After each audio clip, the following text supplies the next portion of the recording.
Hello, everyone. You are listening to The Success Palette, a place to discuss everything that you are not taught in school about how to be successful in the arts. I'm your host, Soda, and today we are going to talk about possibly the most important thing on this podcast, which is overcoming the fear of success. That is right. We talk a lot about the fear of failure, but so many of us actually have a fear of success and are constantly self-sabotaging ourselves because of that fear, and we don't even realize it. So I invited my money block coach, Emma Lyons, who is often referred to as the Money Alchemist, to talk a little bit about why we might have these blocks, how they might manifest, and what to even do about them. And Emma, I know that you actually went through a lot of this yourself, which is why you're able to teach others. Tell us a little bit about your journey and how you got to where you are today. Well, yeah, thanks. Thanks for that introduction, Soda. Absolutely. Well, I learned the hard way that these things are the really the only thing that hold people back, because I really struggled with all these things myself. The way I found out about them was that I was actually on the path to becoming this human rights lawyer, right? And then after I finished studying the law and everything, I was like, oh my God, I don't want to do this. And I had like my dark night of the soul, you know, the quarter life crisis thing. And I actually thought at that time, you know, once I figure out what I want to do, that it's all going to become easy, you know, that the path is going to open up and, you know, I'll be guided forward. And I found this work, I was guided towards this work, and I found that it was really easy for me and that I really enjoyed it. But when it came to putting myself out there and making it a business, which is what I decided to do, I came up against all this resistance, basically. I was terrified about being visible. I just didn't allow myself to receive. I had the inconsistency. I had the fear about being rejected. I had the kind of roller coaster things going on. I had self-doubt, imposter syndrome, you know, unit procrastination, the whole lot. I had it, and the kitchen sink, you know. So, and I know this is the thing that stopped me for not just months, not just days. We're talking years and years here, because I knew that I had the talent. I knew that I was good at what I did, because people told me that I was able to get to places really quickly and easily. But that didn't matter. For years and years, I really put the brakes on my own success, because I didn't feel worthy. I was worried about what other people would think, and I just didn't allow myself to succeed. And I see lots of other people in that living out that same kind of pattern, because for a long time as well, myself, I thought that, oh, I'll just do this kind of strategy. I'll just hire this coach. I'll just do this. I'll just do this personal development work, and then I'll be okay. I'll just do this course, and then it'll help make things work. And it just didn't work out. It was like a bottomless pit of stuff. And nothing really changed until I started looking at these key underlying issues that I call money blocks, but really it's all about receiving, that really block the flow of receiving, not just in terms of your money, but in terms of all the receivings that we have in life, like in terms of love, in terms of, you know, pleasure, in terms of happiness. You know, we put the blocks on these things because on some level it just doesn't feel safe to receive them. And what I've noticed with the hundreds of people that I've worked with now, and also with my own stuff, is that this really is the only thing that's stopping people from getting where they want to go. And ironically, it's often the last thing that people look at when they're trying to become successful. They look at all the other things first. Try to do this funnel, try to following this and that strategy. And only after they find that nothing works for them, they go back and they start looking that maybe there is a kind of deeper rooted issue going on. It's even, people talk about mindset, but this is much even deeper than that. It's about like your, so they're so deeply rooted, these negative beliefs. It's not just on the surface. And very often I found with people that you need to kind of go back to those broken places, the places where we took on these beliefs and released them before we give ourselves permission to step forward and start receiving more. So it's like we've got to heal those parts of us that aren't letting go, allowing ourselves to lean into success so that we can actually receive what's there waiting for us. Absolutely. And I love how you talked about the importance of doing this first before you can really take advantage of any of the other knowledge about, your specific skill or about social media or anything like that. If you are scared of being seen, then you're not going to be successful with social media. And that's actually one of the first ones I want to talk about, is this fear of being seen as a creative, because we want to show our work to the world and we want to be recognized. But then if somebody asks about your YouTube channel, your book, or whatever it is, we tend to act small about it. Like, oh, it's just this little book. I mean, and it's hard for us to be proud of it and want the world to really see it. What are some of the big keys that can help with someone overcome it, and some of the practices that you've done to help your clients? Well, really, it's about kind of, you can make the list if you're procrastinating and make the to-do list, but that's not going to resolve your problem, because if you are procrastinating, if you're perfectionating, it's not that you're lazy, like a lot of people would have you believe. In most cases, it's because part of you is afraid. So you've got to speak to that part of you that's afraid and address that fear, the reason for that fear. Without doing that, you're just kind of spiritually bypassing it. You're just bypassing it, but it's not going to go away. So that fear is going to remain and keep putting the brakes on your success. So the first thing, I mean, there are 3 steps really. You've got to recognize, that's number 1, recognize what the root of the block is. So recognize that this is about me feeling not good enough. Recognize that you have a problem. That's first rule number 1. You got to recognize, have that awareness.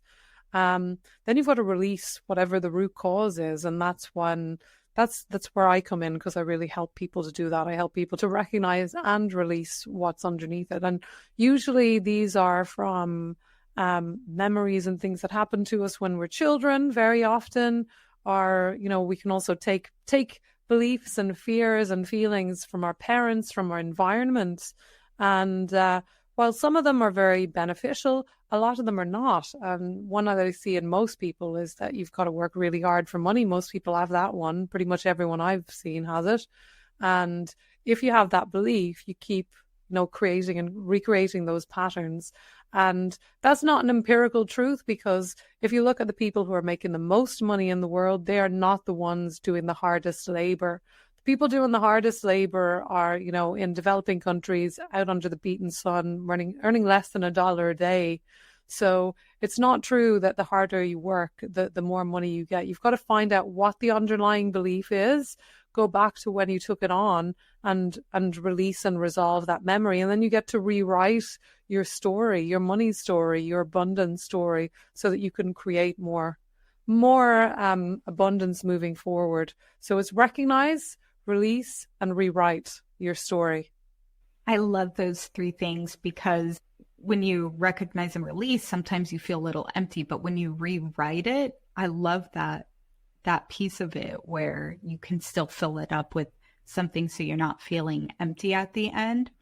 And sometimes when people talk about what you said about, you don't have to work, super, super hard in order to be successful with your career, some people kind of go a little too far the other direction and go, all I have to do is sit here, ask the universe for success, and it'll give it to me. And I didn't know if you had any tips on how you could find that balance between understand that you don't have to grind yourself till you work to death, but you also have to do something about whatever your passion is, so the universe or God, whatever you believe in, can help you achieve those goals. Yeah, that's such a good question. And, so many of us, myself included, fell into this trap, where you start taking almost frenzied action. in order to get the result that you want. And that really is like, you're not trusting life. You're not trusting yourself. You're not trusting that it's going to happen. You feel like you have to control it. And that was me for years and years. So it's not about taking loads of action, like you said. It's about taking aligned action, or action that feels right. And you can only really take that aligned action when you have the clarity about what the next step is. Because when you're confused, when you're like, oh God, should I do this or that? And you have a million different things going on, our tendency is to really scramble. So step number one is to get clarity about what you really want, and to release all that kind of interference in the way, all that resistance, all the kind of, the stuff that's in the way, like the brown noise, that's kind of in the way of you seeing clearly what your next step is. And it's so cool when I work with people and release some of the fears, the root causes of whatever's holding them back. Then, it's really funny. People start getting ideas and downloads. Oh my God, I should do this. I should take that action. I even had one lady, and she was struggling with her VA business. And when we started working together, she went through my group program about money alignment mastery. And in that, I worked with her one-to-one as well. And, what we found when we started releasing some of her money wounds and fears from childhood is that she actually did not want to be a VA. So she was trying to push and push and push this business that she didn't even like. And, when we release some of those fears, and, that just takes a second once you get to them, she realized what she wanted to do. She wanted to help people, with their creativity. So she now works with people, helping them with videos. And, it's really, I see her now, she's so aligned with what she's doing, and she's so much more excited about what she does. And she could have gone on for years and years and years, pushing, like beating that dead horse, but she didn't, doing it, trying to make a business work that deep down inside, her heart wasn't in it, and she didn't want to do it. And I see lots of people, in that same pattern. They're pushing and pushing, but maybe they're not trying the right door. They're pushing and pushing, maybe in a direction that's not quite aligned for them. And maybe there's something else there for them. And when you start releasing all the fears and all that interference and the resistances in the way, that next step becomes clear. And then you can take aligned action. And it doesn't feel bad. It might feel a little bit scary. It's going to be a bit of a stretch, but it's going to feel aligned and good when you take that action. It's not going to feel like, oh my God, it's going to feel like a stretch. And that's when magic can happen. And the action is really important, because I'm going to tell you another story about a guy, an artist that I worked with. And after the very first session, I helped him release a load of stuff from childhood. And then we actually both got this same kind of idea in our mind. I was like, there's someone that you need to call. There's a woman that you need to call. And he was like, yeah, I know exactly who that is. And he was afraid about the idea to make that phone call. And I helped him release some of the fear surrounding that. And he committed to doing it after the session, right? And he texted me straight after and said, I phoned her and left a message. And it was a bit scary, but it was within he was able to do it. From that one phone call, guys, you're never going to guess, he sold an art piece worth thousands and actually got an exhibition. So many more things could have come for that. And that never would have come to him if we hadn't released all that resistance that was getting in the way. We wouldn't have got that clarity about that next step. So taking the action is really important. It's not enough to do the inner work. And I see that a lot. I've fallen into that trap myself, doing all this inner work and not acting on it. That's totally useless. You've got to, action is the language of this physical reality that we live in. So if we want to bring that into our reality, we've got to take action to make it happen. Absolutely. And you mentioned about finding your vision, what you want to do, and how important that is. And I was wondering if you could also talk a little bit about the importance of your why in regards to understanding what your goals are and how to achieve them, and kind of figuring out how that might be blocking you if you don't have a strong why of what you want to do. Yeah, you've got to feel motivated and aligned with what you're doing. So many people are just doing things that their hearts aren't really in. And, that's when it's going to be hard. But when you are doing something that you feel like has a bigger purpose for you, maybe you feel like it's helping people, or you're using a talent in a way that really makes you come alive, that's going to be having a knock-on effect on other people. Because the more alive that you become, the more you embed that into the people surrounding you. So it's really important to know why you're doing something, because it's not always going to be easy. Like if you're a mom and you're starting a business, that's not easy, because you have your job at home and you have this new job that you're putting forward. So you've got to know why you're doing that, and it can't just be about money. A lot of the time, I work with a lot of purpose-driven people, so it's not just about money. It's about there's a bigger purpose there. There's something that they're bringing to the world. There's some kind of gift that's coming out of them into the world, and when you tap into that, that's when a lot of people get motivated and inspired. Because a lot of people, in spite of what they might think, are not motivated by money. They're motivated by the things money can bring, by the security, the stability, the vacations, all that good stuff. But money itself, it doesn't motivate a lot of people. It's like when you get deep, for many of us, that's not the biggest motivator. We want to be doing something that's fulfilling. And, when you have that why are you doing this?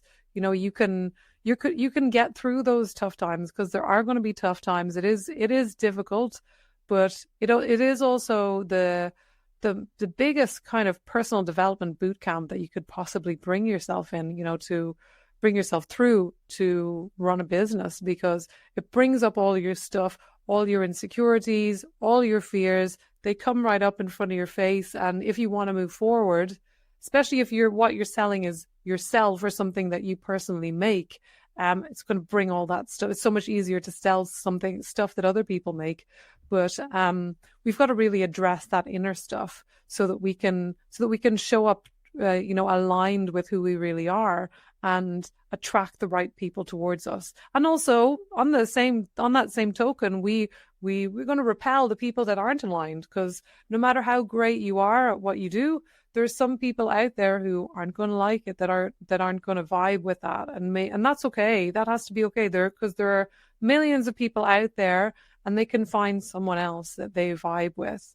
And when you start trusting yourself and trusting life, that's when all those magical synchronicities start to happen, and things just kind of start to click into place and work. I know that a lot of us, we do want that instant gratification instead of working and working and working. And we might feel impatient if maybe our first book didn't work out, or our first social media account just was a flop, or whatever it is. And I was hoping that you could give some ways that maybe you or some of your clients have kind of gotten through some of those failures, to not tell themselves, oh, I'm a failure. Because I know that that's a big money block, or just block in general, of, oh, I didn't succeed in the past. How can I succeed in the future? And any insight you had on that particular subject? Yeah, well, failure is going to happen. I mean, they're stepping stones. It's not an end to it themselves. Every failure is a step further. You're going to learn something. You're going to grow something. So you're going to be able to serve more. And I think it's recognizing that everybody fails. Even the most successful people in the world have failed. And the people who don't fail at all, they fail by default, because, if you're staying at home and not doing anything, you're failing at life. Life is all about putting yourself out there. So we're going to fail. That's inevitable. And that's okay. You can grow, you can expand from them, you can learn from those mistakes. And maybe, like I said before, like when the door shuts on you and something doesn't work, it's a sign that maybe you take a step in another direction. So it can mean many different things. But once you have that alignment within yourself and that why you're doing it, you can step through any of those obstacles that come in your way. And because you know why you're doing it, what your purpose is. And that really gives you more strength to show up even more brightly in what you're doing. We talked before about how there's a lot of this villainization of money in the arts and how money makes you greedy and everything, and how that's just a very toxic way to think about money, and how it's more about an amplification of the kind of person you are. How has your success amplified some of your positive traits, or any examples from the clients that you've worked with? Yeah. So the more money you have, the more ability you have to show up bigger. Like you can do more things. You can expand your reach. You can market and promote your services to different people. You can make different types of connections.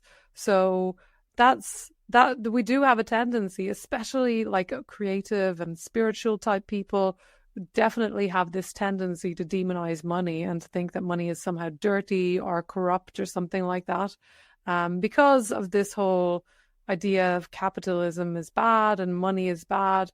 And I'm here to tell you that, money is just a neutral prop. It's a means of exchange. Just like, hundreds of years ago, they used beads and shells to exchange things. Now we use this thing called money. So it's just a symbol. And, we may well in the future move beyond it.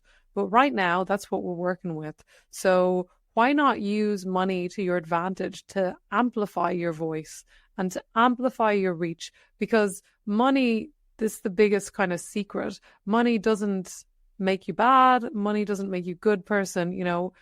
If negatively oriented people get money and they're greedy and corrupt and all of that, yeah, money amplifies that, right?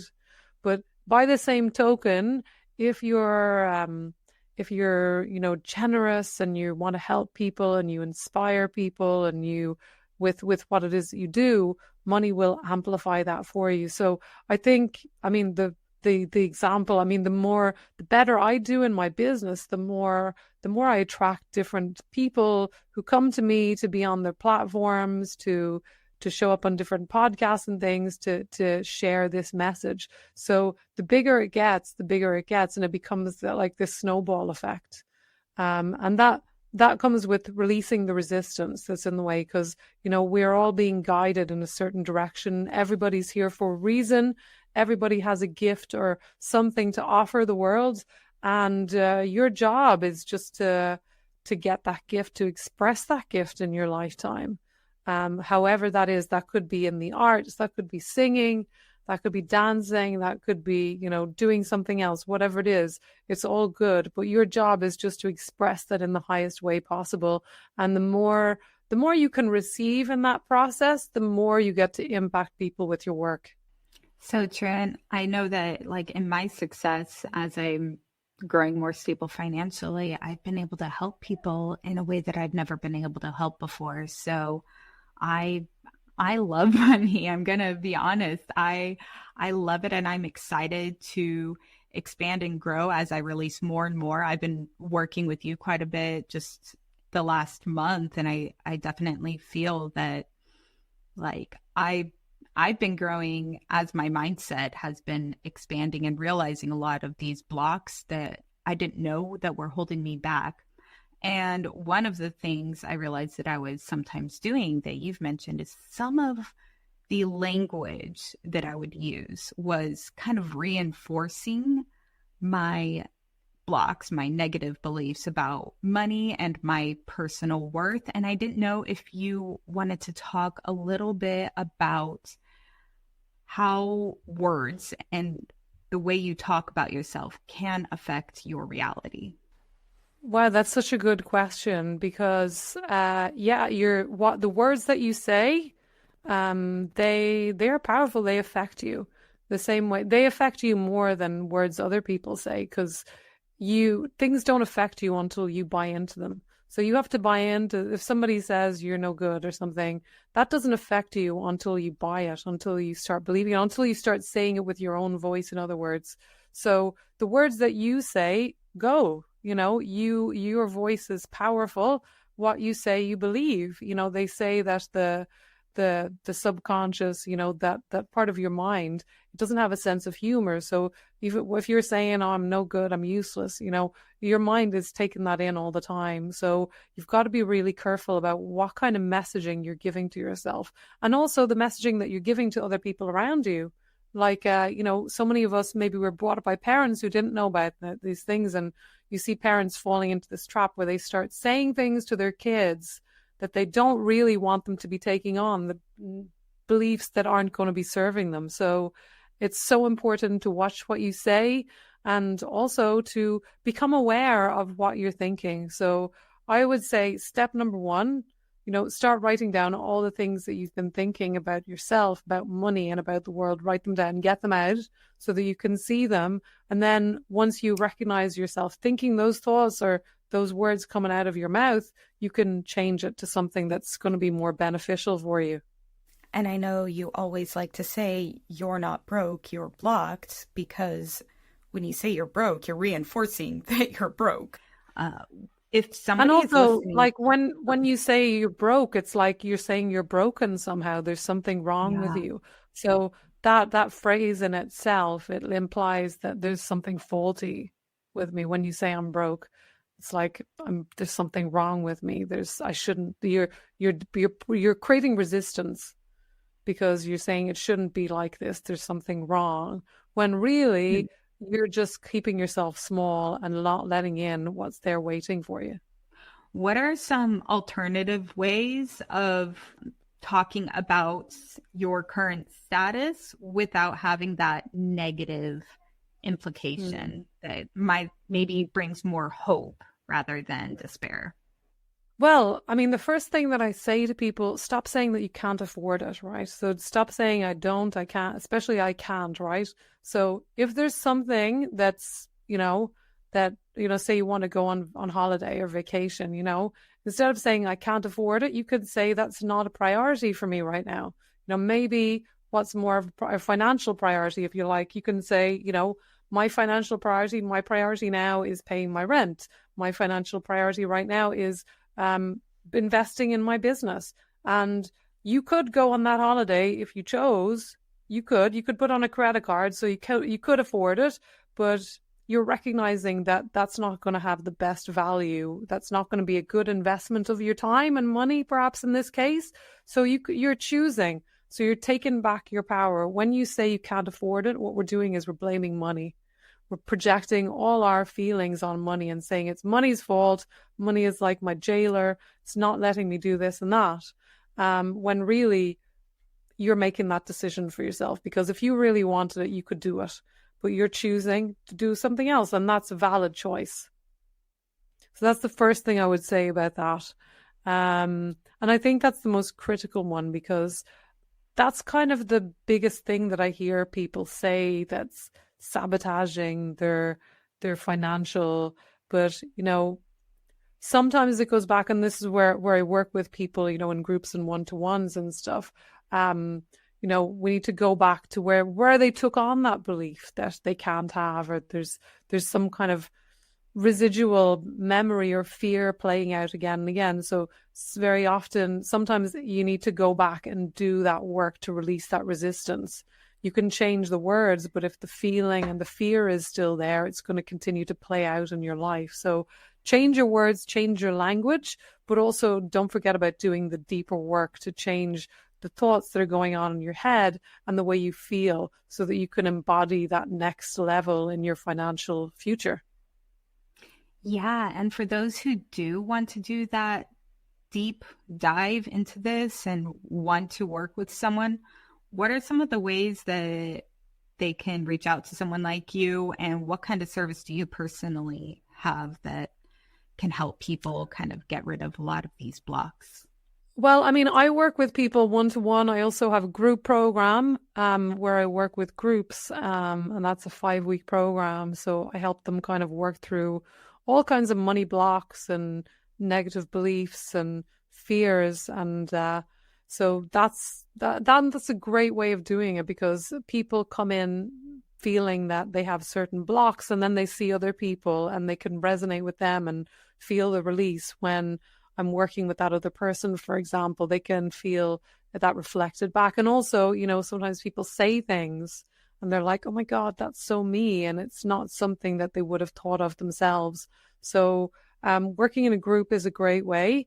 And also working one-to-one, it's really cool because sometimes people, they don't want to, talk about it because it's quite personal. The money is never really about money. People think, money is such a superficial thing, but money is really so much deeper than money. Money blocks are never about money. Money blocks are about self-worth. They're really about your ability to receive. And, on a very basic level, yeah, beliefs about money, but that's really easy to change. A lot of the times when people are really stuck, it's a deeper rooted thing. And that's when I would say, like, maybe if you want to try those tools and techniques that I've talked about here, give them a go, try them for, a few weeks or a month, a few months, and see if you notice any shifts. And if you're still feeling stuck, reach out to someone. Or if you're feeling frustrated and you want to take the fast track, I would say find someone that you resonate with and reach out to them so that you can kind of take that shortcut. Because I know from personal experience, you can go round and round and round in a lot of circles and spin yourself some very crazy webs when you're stuck in that kind of negative spiral, that negative self-talk. And it can be really frustrating, especially when you're trying to move forward with a business, because you have all this intention to move forward, but for some reason you keep taking one step forward and two steps back. And then it makes you question yourself and it reinforces all those negative beliefs that you have about yourself. So I always say, get the support, find someone that resonates with you and get the support so that you can move forward faster. Because yeah, I mean, for me, I struggled for years with these things. And what I've noticed is that they don't tend to go away on their own, even if you're doing all the right things, even if you're taking all the best actions and you have all the best coaches that are teaching you all the best strategies. If you have these underlying beliefs and fears, or if there's a child part inside of you that's really scared about stepping up and doing that thing, she or they're going to sabotage you. They're going to kind of pull the rug out from under you, not because they hate you or they're trying to destroy your life, but because that part of you is really keyed to survive. It's not about making a few more dollars or a few more pounds or a few more euros, whatever it is. It's about survival, and that trumps, making a few extra bucks, So this is why it's so strong, that pull backwards. It's because it's about survival, and it's a really kind of basic level. We are designed as humans to keep ourselves alive. That's what the ego is for. And that's why these fears can be so, so strong and so difficult to control when they come up, because it is that survival instinct. It's not a rational thing. And this is why just knowing about it and understanding it and being able to rationalize it and write a book about it often doesn't solve the thing for people. It can spin people in even more deeper webs, because then they get caught up in their head. So this is really about emotions kind of being blocked inside you and not being able to receive because that negative belief or feeling is there. I know in the creative world, there's so much negativity from outsiders about the possibility of making money from your art, and just, the world is oversaturated with books. The world is oversaturated with art or music, and only a few lucky people are able to succeed with it. And you're not lucky. I hear a lot of that, and it kind of creates this feeling of scarcity, and that only a certain amount of people in your field, in your creative field, have the ability to be successful. And I didn't know if you had any tips on that, of how to get rid of this scarcity belief in regards to your money blocks for creatives. Well, yeah, that's a great point, because we do kind of project out the possibility of success onto other people, but recognize that they used to be exactly where you are. So The only difference is between you and them is that they're maybe a few steps ahead of you. And maybe they have had a few lucky breaks, lucky in inverted commas, but luck is nothing more than really being in alignment. And when you're aligned, you find yourself in the right place at the right time. Like, you're in, and people who are lucky are in a positive state. They're not in that, oh my God, woe is me, nothing's working for me. That attracts more of the same. They've actually done studies, where people who consider themselves optimists and people who consider themselves pessimists and leaving like money on the floor. And, the optimists were the ones who found it. The pessimists were like not looking. They didn't even see it. So the way you think and the way you feel actually affects the results that you get in your life, in your business, in your art. So it's really recognizing and taking ownership and taking responsibility for that. That's going to change the results that you get in your life. If Soda can become successful as an artist, why not you? Why not you? Like, start asking yourself that instead of why me? Why am I stuck? Why not you? Why can you not get the success? Like, start changing the way you think and feel about your possibility of success. And if you're feeling stuck there, get the help that you need, because, otherwise you can be stuck in that place for a long time. Yeah, that's, oh my gosh.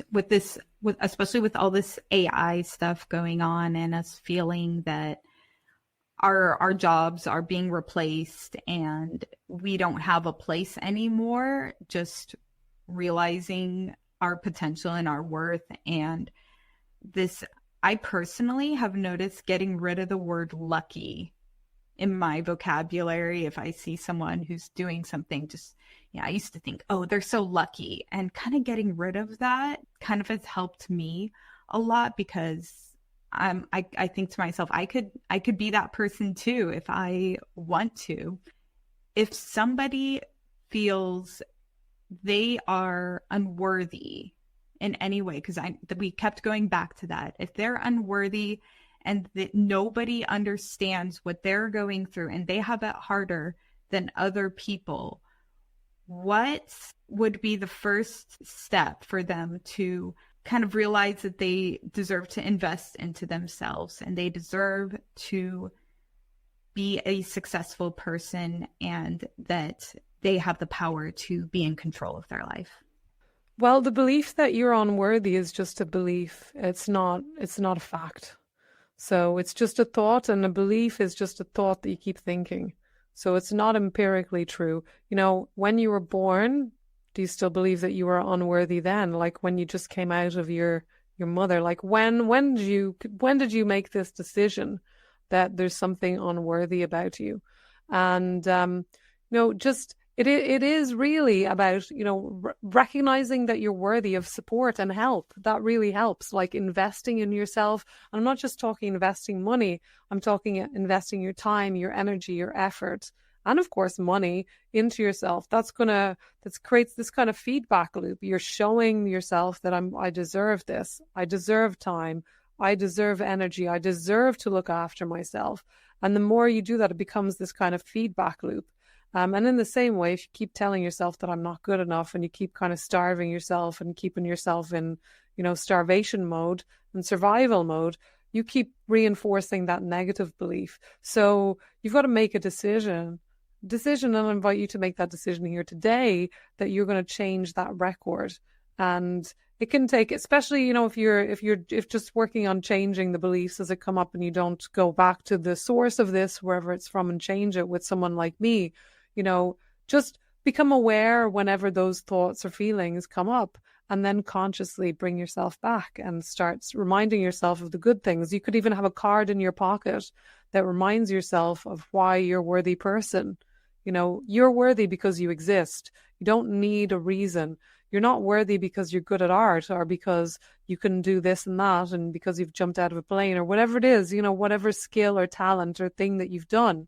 You're worthy because you are human, because you exist right now, and you don't become any more or less worthy by doing more or less things.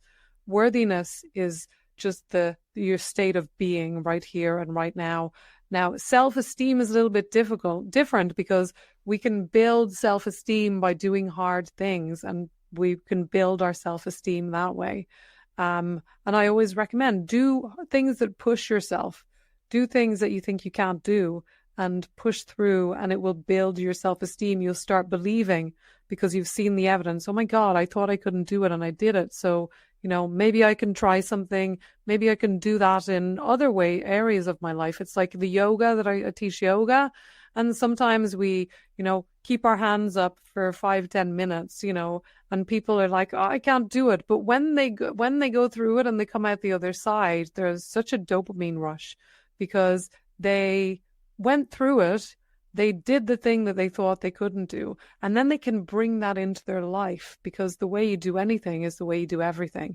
So they can bring that same determination, that same will into the things they do in their life, because and it's so important that we build that muscle, that determination, so that we can do things that are hard, that are challenging, so that we can become our best version. And it's the hardest thing, really. People say, oh, it's really hard to do this work. And I always say, no. The hard thing is being stuck for the rest of your life and feeling like you're underachieving, feeling like you're under-earning, feeling you've got all this power, things to express that you're not expressing. That's really, really hard. That's a hard way to live. The easy thing to do is to actually address the underlying root cause of those things so that you can be free. So you can be free of all that stuff and you can fully express your gifts and your talents, and other people can share in them in the world. It's actually the most unselfish thing that you can do. Yes, and that point about really pushing yourself and how rewarding that is, I absolutely 100% agree. And it's been bringing me so much joy myself. I mean, doing this podcast is so outside of my comfort zone, but I have been growing so much as a person that I have 100% felt it was worth any discomfort. So I'm really glad you mentioned that. And I know that you are active on quite a few different social media platforms. Where can people go to follow you if they want to know more? Because I know you give out a lot of free information online. Yeah, I mean, you can follow me on Instagram. I'm Emma S. Lyons. I'm also on Clubhouse with the same name, and also on Facebook. So yeah, you can reach out to me, and I'll put my links here so that if anyone wants to reach out to me, I have a free 15-minute call. So if you're feeling blocked at any of this stuff and you want some help, I can definitely help you with that, or point you in the direction of something at the very least that's going to help you take that step forward, or give you some inspiration that's going to move you forward wherever you're feeling stuck, to that feeling of liberation. And it's easy. People think that it's hard work, but it's actually really easy. It's like you're carrying this 10-ton weight on your shoulders, and when you let it go, there's a real sense of liberation, and it can really change everything for people. I had one lady that I worked with, actually, it was just in a room on Clubhouse, and it was just 10 minutes, and she was really struggling with offering her services. And, it came back to this self-worth piece, because she was worried about, people are going to think I'm just after their money. And when I worked with the root underlying cause there, which was about self-worth, she said she woke up the next day feeling lighter. And since that time, she's been able to offer her services without that push and pull, and stand in a place of owning her value and really share her gift now with people who need her. Whereas before, she was not letting them get her help. So it's your duty to do this. It's your duty to get rid of this stuff so that you can show up as who you really are. That's what I would say. It's the best gift that you can give to yourself, the best gift that you can give to the world by doing this work. Because then you get to show up as you. And there's nothing better that you can do than that. So true. And I know I've been blessed with a lot of services and products that I've bought that I could tell that, maybe the person was shy to talk about, but whatever it is that you're working on, whoever's listening, like, you could really change someone's life if you have the confidence to put yourself out there. So yeah, Emma, thank you again for coming on. I love working with you myself, and hopefully if anybody else wants to work with Emma to get rid of any of those beliefs, she is such an amazing resource to work with. Thanks again for tuning into this week's episode of The Success Palette. Head over to thesuccesspalette.com for all of our social media links and some additional interviews over on YouTube. And please make it a successful week.